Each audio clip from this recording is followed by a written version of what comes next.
Hello everyone, welcome back into this channel, and in this video I would like to show you the way how to create Instagram highlights. So the thing that you have to do, open your Instagram application, and if you are already in the home section, jump into your profile sections by click this part. So to create the highlights, you need to take a look on this line. So this will be the place when you access the highlight, create, remove, or adding the picture on the highlights. So to create a new highlight, you just need to go click this plus button with the new information right here and just click it. And there will be have an access into the several story that you already posted before, and then you just need to choose which post that you want to create as your highlights and go click next.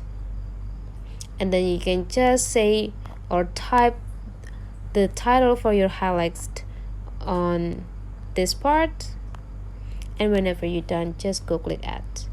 And now you already got the highlights on your Instagram account.